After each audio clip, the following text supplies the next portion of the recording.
Hi guys, and welcome to a new episode of A Dog Soul. I'm Anita, I'm your host and a professional dog trainer, and today we're gonna talk about what the birthplace has to do with house training your dog. So stay tuned and have fun.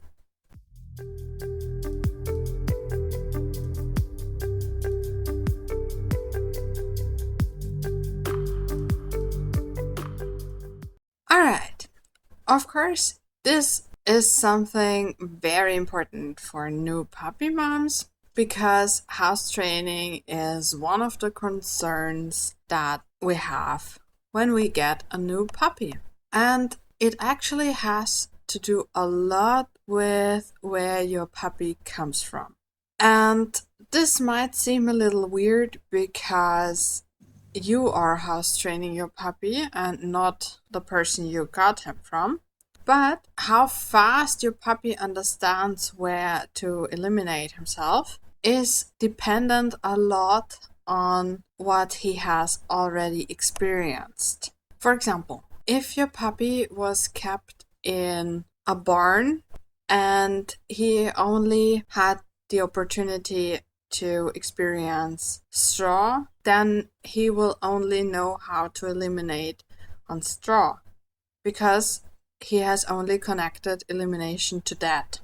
On the other hand, of course, if he was kept in a room on tile, then he will only have connected tile to doing his business. And that's why it's so important to have a very close look at where you get your puppy from. And for the puppy, the first experiences in his life are so extremely burned into the brain that these experiences should be as positive as possible. And of course, if your puppy is afraid of people because the breeder or whoever didn't treat him very well, it will be very hard to relax next to a person.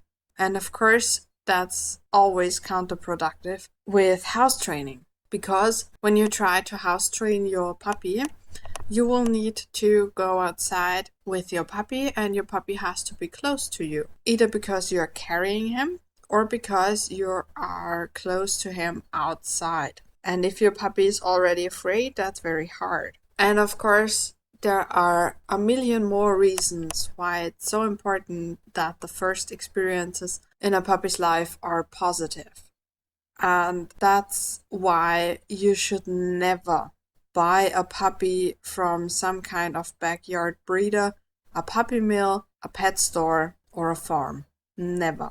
The thing is, if you want a puppy who has all the nice experiences he can get from a good breeder, so he has experienced different kind of flooring, different sounds, other animals, a nice treatment from humans, different humans, and all these great things. Then you have to go to either an animal welfare organization where they really know what they're doing with the puppies, and that's always my first choice because I think it's not necessary to bring an enormous amount of animals into this world not naturally when there are a gazillion dogs and shelters. So yeah, but that's my opinion. And of course, the other possibility is to go to a good breeder. Again, who knows what he's doing and who treats the puppies really well and who shows them different stimuli and gets them used to things that are just normal in their future life with you. So of course that means they have to live in a normal household, not in a kennel and not in a backyard and not in a barn. And yeah, because then all these new things will just be normal for the puppy and he will have a lot easier time adjusting to the new life with you. And of course, you have to look at how the puppy is treated the most, because the first experiences the puppy makes with humans, he will automatically expect from you. So if the breeder has the opinion that his breed needs a firm hand and very strict treatment, like a lot of punishment and a lot of force and a lot of pressure, then your puppy will not have a good experience with humans in the first few weeks of his life. And of course, he will expect the same from you. And the same is with house training, because if the former owner is very careful and very observant to the puppies, he can start the house training already in the first few weeks, because the puppies will wander around, and if they can go outside and do their business outside, then of course they will already experience that, and they will already know that that's a possibility for them, and that makes life a lot easier for you again, of course.